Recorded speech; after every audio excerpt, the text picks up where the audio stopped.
Bueno, ahorita vamos a...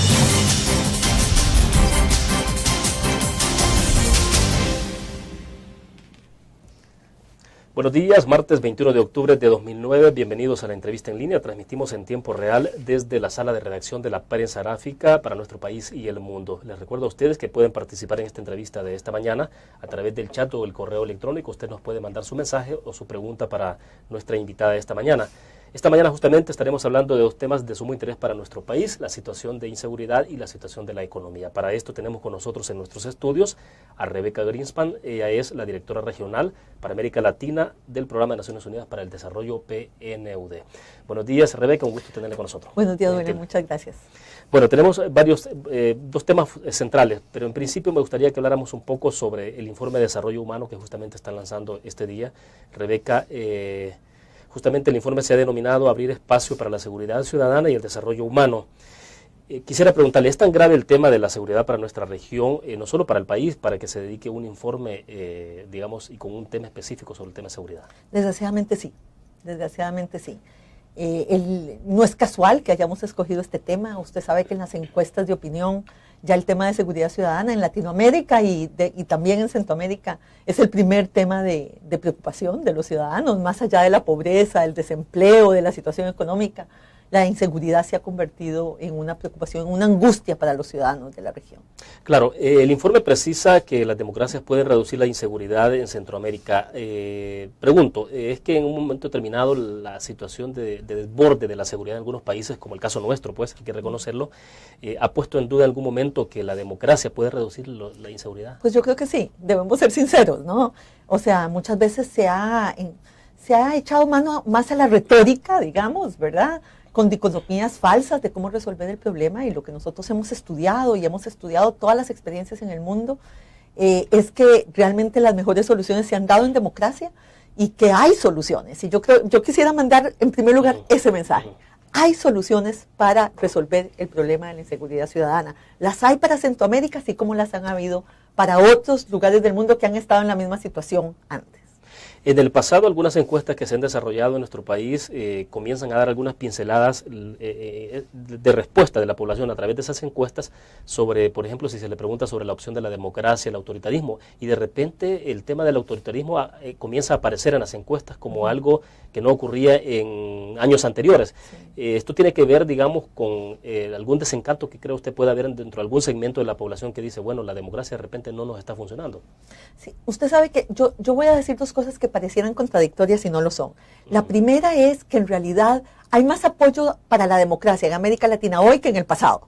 Claro. Pero al mismo tiempo, la gente tiene cierta desilusión con la democracia. Todavía le da una oportunidad, pero los ciudadanos quieren que la democracia resuelva sus problemas cotidianos, ¿verdad? Claro. Y cuando eso no sucede, hay cierta desilusión con la democracia. Yo no diría que todavía la gente opta por otro sistema. Ajá. Quisiera que eso suceda en democracia. Pero hay que tener cuidado, ¿no? Porque la desilusión de la ciudadanía podría en el futuro derivar efectivamente en apoyo a otras formas que no sean la democracia. Pero bueno, ¿es correcto que la población piense que la democracia es la respuesta a todos los males o no necesariamente, o es que a la gente no se le ha explicado bien que la democracia no precisamente es como el antídoto a todo?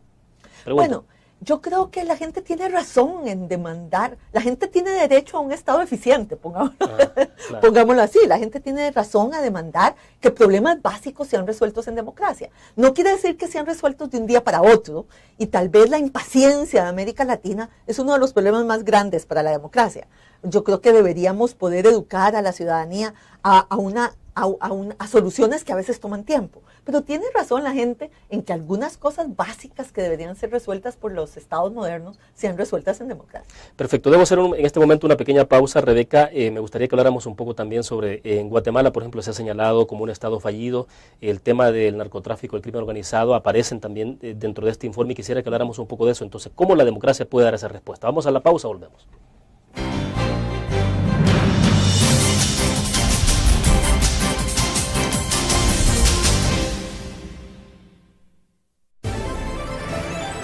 Noticiero del Cambio. 100 días de gobierno, solamente 100 días y algo es seguro. El cambio ya está empezando.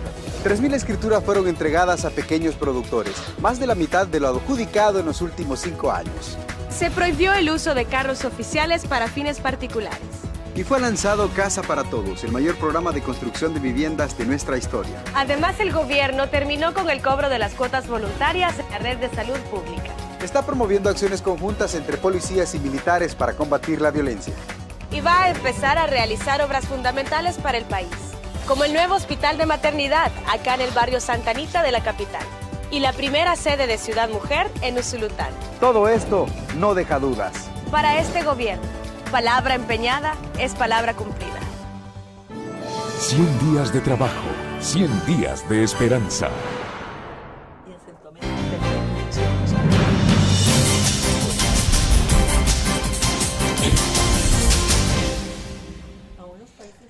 Estamos esta mañana conversando en nuestra entrevista en línea con Rebeca Greenspan. Ella es la directora regional para América Latina del Programa de Naciones Unidas para el Desarrollo PNUD. Rebeca, revisando un poco el informe ejecutivo, no pecaría si le diría que he leído todo el informe. Es el informe ejecutivo, sí lo he podido leer. Sí. Y destacan dos problemas fundamentales. Decíamos en el segmento anterior, el narcotráfico y el crimen organizado, que generan parte de la violencia. Entonces yo preguntaba, ¿cómo puede enfrentarse este fenómeno desde la democracia, siendo que ambos problemas sociales tienen recursos y capacidades, sobre todo el narcotráfico, la capacidad que tiene para que a veces supera en creces a los mismos estados? Y le citaba el caso de Guatemala porque me parece paradigmático en términos de cómo se considera un estado fallido. Entonces, ¿cómo se resuelve, cómo se da respuesta de la democracia a estos dos problemas? Sí, mire, el problema del narcotráfico y del crimen organizado internacional es un problema realmente muy serio y requiere tanto de acciones nacionales como de acciones internacionales. Mentiríamos diciendo que los países solos, como aislados en este mundo de crimen globalizado, pueden resolver solos el problema. Pero por supuesto que el tema del conocimiento, de la inteligencia policial, de la tecnología, son elementos muy importantes para poder efectivamente enfrentar el problema dentro de los países. No es que uno elimine el narcotráfico, lo que deja de hacer es que el narcotráfico se convierta en el problema prioritario del país y que por lo tanto pueda efectivamente corromper todas las estructuras políticas, locales y hacerse adueñarse de partes del país, que es una cosa que los estados de derecho no pueden permitir.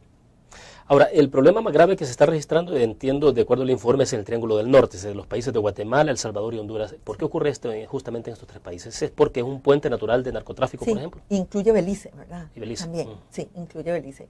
Sí, el Triángulo del Norte tiene, como usted dice, una tasa excesivamente alta y el fenómeno se ha concentrado aquí, también en términos de las pandillas y las maras, ¿no? Y esto tiene que ver también con nuestra relación con Estados Unidos, ¿verdad? O sea, no es solo el problema de la relación al interior de la región, sino también la relación con el norte, ¿no? Y las deportaciones que sufrimos en un momento determinado. Y no estábamos preparados para eso. Ahora, déjeme decirle lo siguiente. Lo que pasa también es que como no estábamos preparados, tampoco tomamos las medidas adecuadas, ¿no? En primer lugar, creemos que todos los jóvenes son mareros, ¿no? Y en lugar de reprimir realmente a aquellos que cometen delitos, entonces tratamos de reprimir en general a todos los jóvenes que andan con un tatuaje, y entonces saturamos las cárceles, saturamos el Poder Judicial, y no necesariamente tenemos a los más violentos y a los más peligrosos realmente bajo la justicia, ¿verdad? Entonces, realmente ese fenómeno requiere un estudio, un diagnóstico de cada mara y de cada lugar territorial donde ellas actúan. A ver, según el informe, el gasto del Producto Interno Bruto en el país es de 2.3% en este tema. Esto obviamente está desangrando la economía del país y de su población, porque bueno, la situación de inseguridad se paga con vidas y también con recursos, gasto de recursos. Porque los empresarios también, bueno, se reconoce que están gastando el 3.7% del total de sus ventas. Eso me pareció bastante exagerado, pero es una realidad. Y de seguridad a reponer objetos robados. Esto nos lleva entonces al otro tema. ¿Cómo está impactando o cómo se mide el tema de seguridad en el impacto en la actividad económica, en la actividad productiva de la gente? Nosotros hemos estimado un costo económico de la inseguridad ciudadana que va del 3 al 7% del Producto Interno Bruto. Fíjese que en El Salvador lo que se gasta por inseguridad es más alto que sumado a los presupuestos de educación y salud juntos. Claro. ¿Verdad? El efecto sobre la economía es realmente brutal. En esto, el antídoto, ¿cuál es el antídoto realmente? ¿Hay que invertir más en infraestructura? ¿Hay que capacitar más a los agentes policiales? Por ejemplo, ¿qué es lo que se puede recomendar, digamos, a los países para que puedan ir superando esta situación de crisis? Ayer, por ejemplo, en este país se ha dado una especie de miedo colectivo, pues, o sea, hubo un correo electrónico que circuló desde la semana pasada, me decía, y ayer amenazando de advertencia de las pandillas hacia los negocios, hacia la actividad comercial, y eso prácticamente ha paralizado las escuelas en horas de la tarde. O sea, primera vez creo que ocurre una situación de histeria de este nivel que tiene su fundamento real. Entonces, ¿cómo enfrentar? Permítame aquí tomar un poquito más de tiempo. En primer lugar, déjeme decirle lo siguiente. No todos los eventos de inseguridad son iguales en todas las partes del territorio, inclusive en El Salvador. Claro. Usted en El Salvador tiene desde 3 homicidios por 100.000 habitantes en un municipio hasta 124. Usted no puede tratar al municipio con 3 igual que al municipio de 124, de acuerdo, ¿cierto? Claro. Entonces, lo primero es que usted tiene que tener una estrategia diferenciada para que usted pueda tener la medicina adecuada para cada delito que usted quiere corregir. En segundo lugar, efectivamente, nosotros necesitamos no una policía que salga a la calle porque sí, nosotros necesitamos una policía que salga a la calle y que sepa qué es lo que tiene que hacer ahí, que sepa dónde tiene que patrullar, cuál es la información que tiene que recibir. Le pregunto a usted, digamos, ayer, ¿no? Con el rumor que hubo, sí, ¿no? Sí, claro. Que causó terror en la población. La pregunta es, ¿tienen las maras la capacidad de poder hacer lo que el rumor decía que podían hacer? ¿Sabemos nosotros eso con certeza? ¿Sabemos quién tiene esa capacidad y quién no? ¿Sabemos los que tienen la capacidad de dónde salen y dónde podrían hacerlo y por lo tanto cómo podemos intervenir? ¿Podemos darle la información a la población que realmente la oriente en lugar de que el rumor se apodere de toda la ciudadanía? Pero esas son las cosas que tenemos que hacer y esas son cosas que se pueden hacer.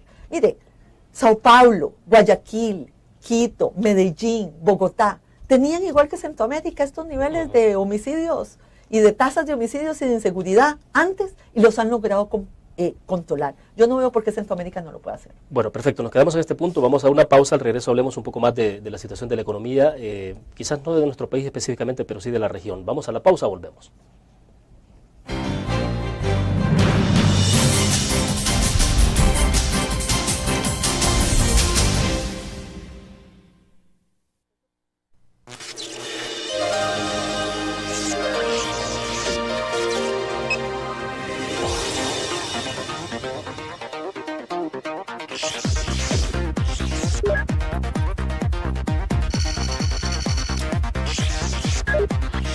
Estimulamos tus sentidos para que leas, veas, escuches e interactúes con la verdad. LPG Multimedia.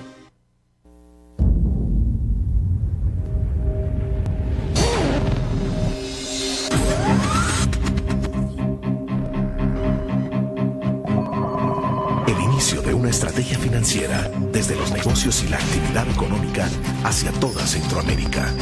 El Economista Regional, una revista especializada donde encuentras el panorama empresarial y los principales movimientos financieros. El Economista, el modelo regional de información económica.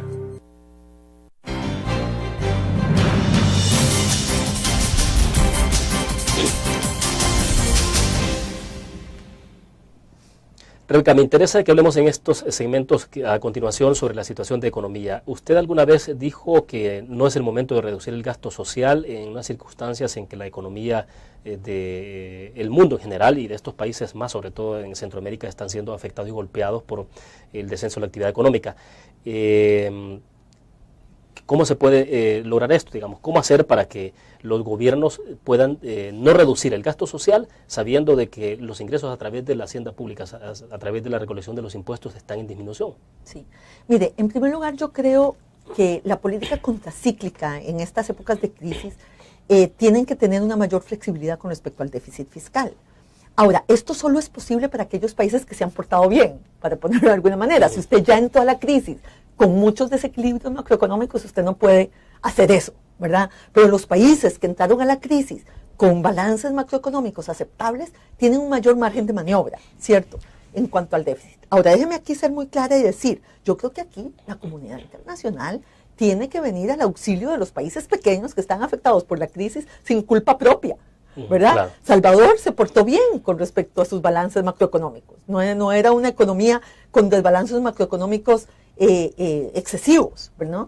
Y aún así la crisis lo está afectando de manera muy, muy importante. Entonces los organismos internacionales, el Fondo Monetario, el Banco Mundial, el Banco Interamericano de Desarrollo, son los que tienen que venir al auxilio de estos países para que efectivamente no tengan que cortar su gasto social y sufrir las consecuencias por 2 décadas de una situación que duró 2 años, ¿no? ¿Cómo se hace eso? Es decir, estos organismos tienen que dar préstamos, tienen que facilitar otro tipo de condiciones, hay que buscar donaciones, no sé, o sea, de repente, por ejemplo, el país se ha visto beneficiado con la cuenta del milenio, hay 462 millones de dólares que se van a destinar en la construcción de carreteras y obras de carácter social en la zona norte del país, pero digamos, siempre es el tema de recursos, cómo tener recursos para que el gobierno, por ejemplo, actualmente pueda desarrollar o seguir desarrollando el programa de comunidades urbanas solidarias. Claro. Mire, no es solo el tema de los recursos, sino cómo se los dan a usted, porque si a usted todos los recursos están atados a proyectos, los proyectos tienen plazos de ejecución, son lentos, hay que programarlos, etcétera. Entonces usted podría no tener los recursos rápidamente. Yo creo que recursos de apoyo presupuestario que le den a usted el margen fiscal y recursos de apoyo a la balanza de pagos que le evite el déficit externo son muy importantes de manera inmediata y con muy pocas condicionalidades. Así que usted necesita ambos. Necesita proyectos para hacer infraestructura, para hacer inversión social, para poder hacer esas cosas que son más de mediano y largo plazo, pero necesita los recursos inmediatos para no tener que ajustar la economía excesivamente en un momento crítico. En algún momento también usted dijo de que había el peligro de recoger en ambulancia lo que no hagamos ahora. ¿Cómo acláreme un poco más, ¿en qué consiste esta? Bueno, yo creo que es mejor prevenir que curar. Fíjese que cuando nosotros estuvimos en la crisis de los 80, ¿verdad? Nos aumentaron cosas que no pudimos después corregir. Aumentó la desnutrición infantil, aumentó la mortalidad materna, aumentó la mortalidad infantil y aumentó la deserción escolar. Claro. Ninguna de estas 4 cosas, por más que usted se recupere en la economía después, usted las puede recuperar. Las madres que perdió, los niños que perdió, claro, los niños que perdieron capacidades por haber nacido en la crisis y lo sufren por 20 años después. O los muchachos que se van del colegio y nunca regresan, ¿verdad? Y estamos viendo el problema de las pandillas juveniles, de la falta de inserción incluyente en los jóvenes. Entonces lo que yo digo es, eso hay que evitarlo, y hay que evitarlo a toda costa ahora, porque si no, como digo, la política social se dedica a recoger a los heridos que deja la política económica en el camino, ¿no? A ver, en nuestro país, usted conoce perfectamente, dependemos fundamentalmente de las remesas y hay un vínculo muy fuerte con Estados Unidos en tanto que el país está dolarizado. Es decir, los efectos de cualquier crisis nos llegan casi de manera directa. Si, hemos dicho en algún momento, si Estados Unidos estornuda, nosotros entramos en fiebre. Pero, ¿qué puede hacer un país como el nuestro? Las características de El Salvador son muy distintas al resto de Centroamérica en términos de la vinculación que le decía, el dólar, pero sobre todo las remesas también. Sí, mire, efectivamente lo de las remesas es muy serio porque afecta a hogares vulnerables, ¿cierto? Sin embargo, nosotros acabamos de sacar el informe mundial sobre migración, donde proponemos una serie de cosas para enfrentar el problema de la discriminación que sufren los migrantes y tratar de abrir más las puertas a este fenómeno, pero además el informe lo que dice es que la migración se va a recuperar. Y cuando se recupere la economía de Estados Unidos, y efectivamente la recuperación que estamos viendo ahora es sostenible, que es la discusión que hay entre los economistas, también se van a recuperar los empleos para los migrantes y las remesas. Lo que pasa es que eso va a tomar tiempo. Bueno, perfecto. Vamos a la pausa. Al regreso, en lo que nos va quedando de tiempo, Rebeca, hablar un poco sobre política fiscal, darle un poco más de seguimiento al tema de recuperación. Me interesaría saber, nadie tiene una bola de cristal, pero por lo menos saber cuáles son los signos de esperanza que hay en el futuro. Vamos a la pausa, volvemos.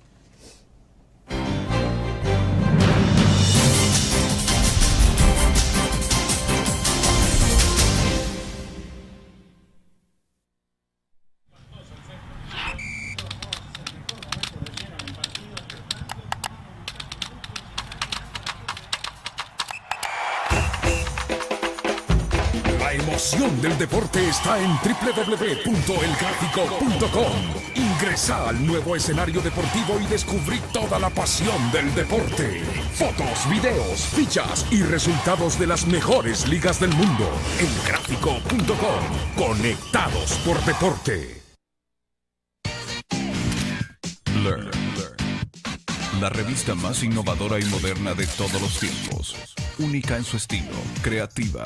Un espacio exclusivo y reservado de entretenimiento y diversión, llevada al máximo. Learn. Time Out, Movie, lo mejor de la cartelera. Art. Shopping, la guía de la moda. Go, viajes cortos fuera de la ciudad. Blur. Pues que está demasiado informado. No, Candela se hace maravillas.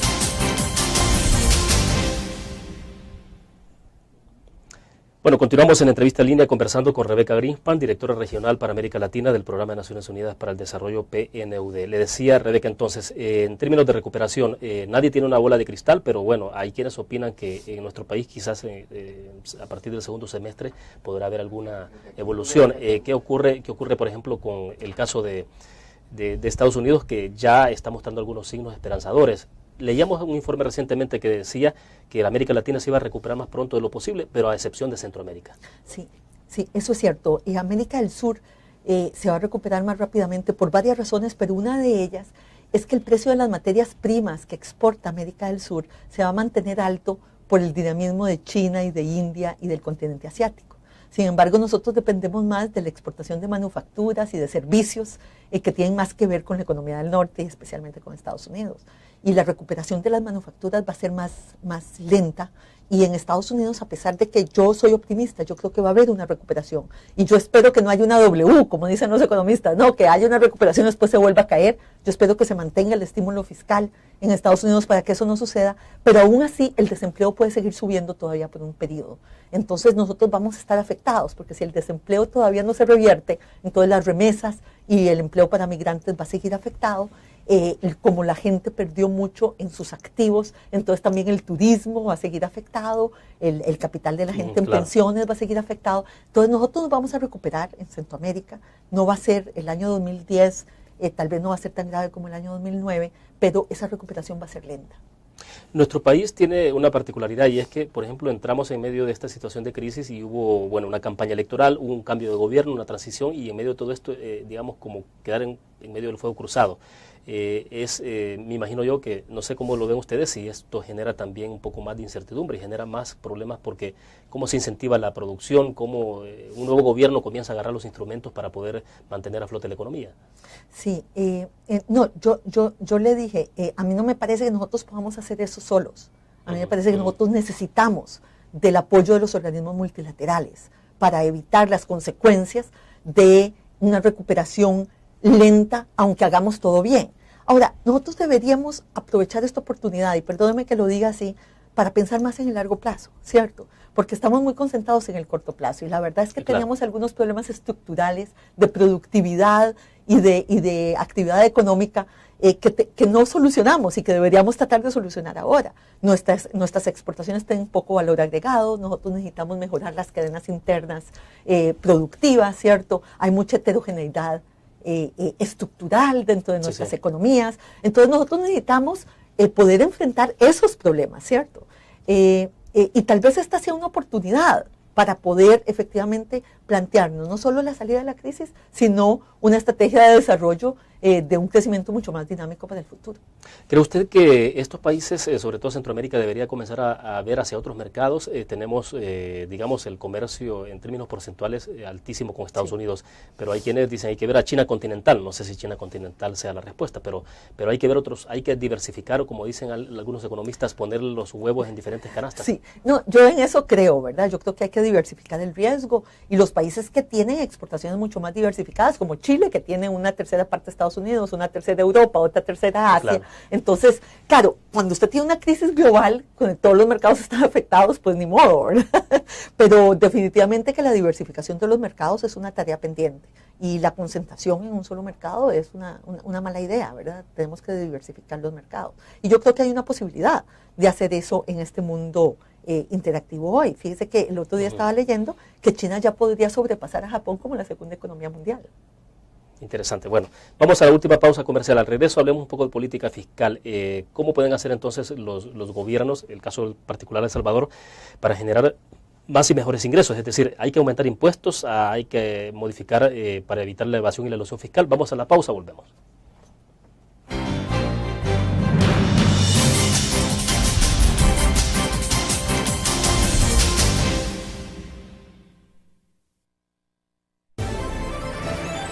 Noticiero del Cambio. 100 días de gobierno, Solamente 100 días y algo es seguro. El cambio ya está empezando. 3.000 escrituras fueron entregadas a pequeños productores, más de la mitad de lo adjudicado en los últimos 5 años. Se prohibió el uso de carros oficiales para fines particulares. Y fue lanzado Casa para Todos, el mayor programa de construcción de viviendas de nuestra historia. Además, el gobierno terminó con el cobro de las cuotas voluntarias en la red de salud pública. Está promoviendo acciones conjuntas entre policías y militares para combatir la violencia. Y va a empezar a realizar obras fundamentales para el país, como el nuevo hospital de maternidad acá en el barrio Santa Anita de la capital y la primera sede de Ciudad Mujer en Usulután. Todo esto no deja dudas. Para este gobierno, palabra empeñada es palabra cumplida. 100 días de trabajo, 100 días de esperanza.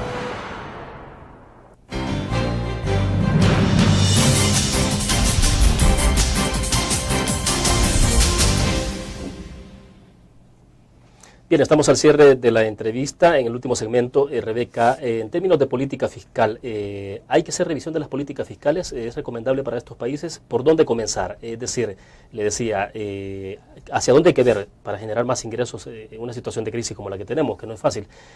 ¿Hay que aumentar impuestos o hay que buscar cerrar los portillos a la evasión, a la elusión? Hay que hacer las dos cosas.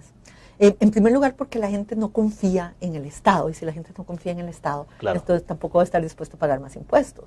Entonces usted tiene que mejorar la eficiencia de los programas de presupuesto, usted tiene que evitar la evasión y la corrupción, y usted tiene que aumentar los impuestos. Mire, con cargas fiscales del 12% sobre el Producto Interno Bruto, usted no puede invertir en la educación y en la salud que una sociedad del siglo XXI necesita. Usted necesita por lo menos un 6% en algún momento, llegar paulatinamente al 6% en educación. Usted necesita entre un 5 y un 6% por la transición demográfica invertido en salud. Usted ya ahí tiene el 12% y le falta la policía, y le faltan las carreteras, y le falta la tecnología. ¿Me explico? Sí. Entonces hay que aumentar la presión fiscal. Ahora, si usted aumenta la presión fiscal y no recauda más, porque lo que hay es evasión y corrupción, entonces tampoco resuelve el problema. Sí, porque la gente, los ciudadanos quieren ver, bueno, incluso hay encuestas en las que la población refleja en su expresión decir, bueno, sí, yo puedo pagar más impuestos, pero quiero que se vean en obras sociales, más clínicas, más escuelas. Yo he dicho una cosa, y esto lo digo personal, no estoy involucrando a mi organización, porque yo sé que es controversial, pero yo creo que algunos impuestos la gente estaría dispuesta a pagarlos si tienen destinos específicos.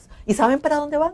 Si usted dice, yo voy a aumentar el impuesto de ventas y lo que voy a hacer con esto es solo educación, y hace un acuerdo nacional para poder mejorar la educación del país, que es tan fundamental para el desarrollo. Bueno, y lo hace para eso. Por ejemplo, pienso, en este momento que los hospitales en nuestro país de la red pública no tienen medicinas, o sea, el gobierno está pensando en tasar con impuestos en el tema de los licores, hay toda una discusión.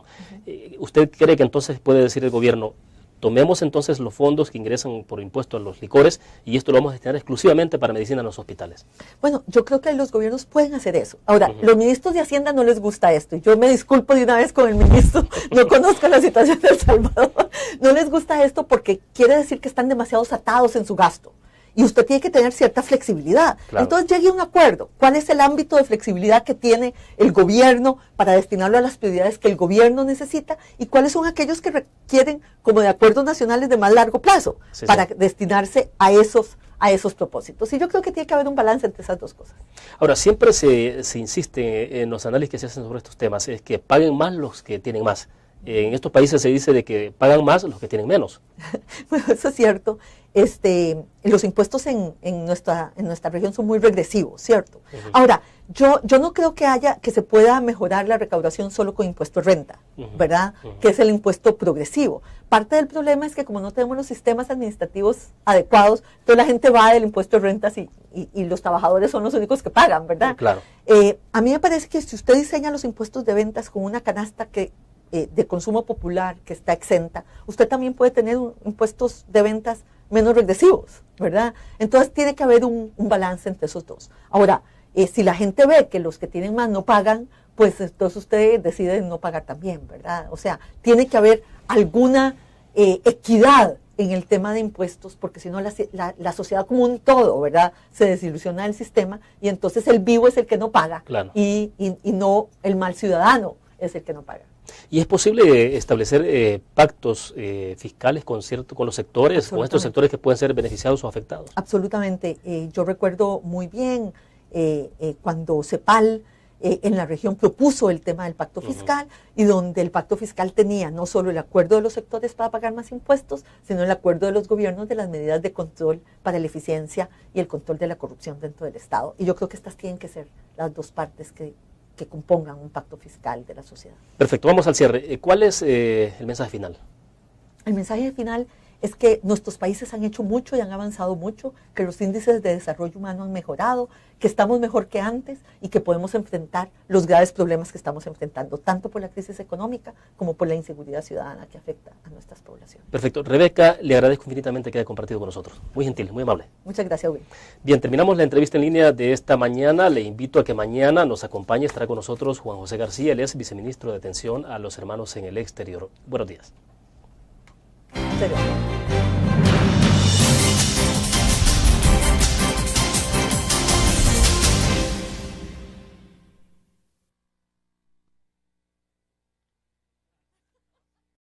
Pueden reducir la inseguridad en Centroamérica.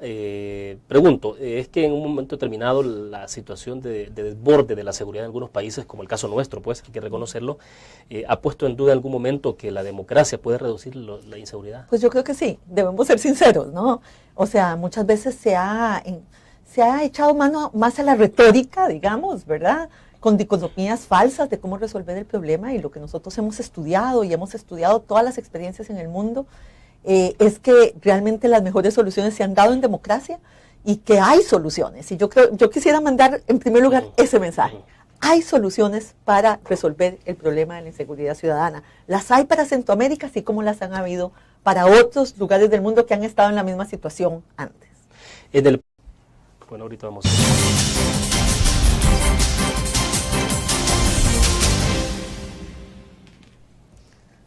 Buenos días, martes 21 de octubre de 2009, bienvenidos a la entrevista en línea. Transmitimos en tiempo real desde la sala de redacción de la Prensa Aráfica para nuestro país y el mundo. Les recuerdo a ustedes que pueden participar en esta entrevista de esta mañana a través del chat o el correo electrónico. Usted nos puede mandar su mensaje o su pregunta para nuestra invitada de esta mañana. Esta mañana justamente estaremos hablando de dos temas de sumo interés para nuestro país, la situación de inseguridad y la situación de la economía. Para esto tenemos con nosotros en nuestros estudios a Rebeca Greenspan. Ella es la directora regional para América Latina del Programa de Naciones Unidas para el Desarrollo, PNUD. Buenos días, Rebeca, un gusto tenerla con nosotros. Buenos días, William, muchas gracias. Bueno, tenemos dos temas pasados, algunas encuestas que se han desarrollado en nuestro país comienzan a dar algunas pinceladas de respuesta de la población a través de esas encuestas sobre, por ejemplo, si se le pregunta sobre la opción de la democracia, el autoritarismo, y de repente el tema del autoritarismo comienza a aparecer en las encuestas como algo que no ocurría en años anteriores. Sí. Esto tiene que ver, digamos, con algún desencanto que cree usted puede haber dentro de algún segmento de la población que dice, bueno, la democracia de repente no nos está funcionando. Sí, usted sabe que yo voy a decir dos cosas que parecieran contradictorias y no lo son. La primera es que en realidad hay más apoyo para la democracia en América Latina hoy que en el pasado. Claro. Pero al mismo tiempo, la gente tiene cierta desilusión con la democracia. Todavía le da una oportunidad, pero los ciudadanos quieren que la democracia resuelva sus problemas centrales. Pero en principio me gustaría que habláramos un poco sobre el informe de desarrollo humano que justamente están lanzando este día. Rebeca, justamente el informe se ha denominado Abrir espacio para la seguridad ciudadana y el desarrollo humano. Quisiera preguntarle, ¿es tan grave el tema de la seguridad para nuestra región, no solo para el país, para que se dedique un informe, digamos, y con un tema específico sobre el tema de seguridad? Desgraciadamente sí, desgraciadamente sí. No es casual que hayamos escogido este tema. Usted sabe que en las encuestas de opinión ya el tema de seguridad ciudadana en Latinoamérica y también en Centroamérica es el primer tema de preocupación de los ciudadanos, más allá de la pobreza, del desempleo, de la situación económica.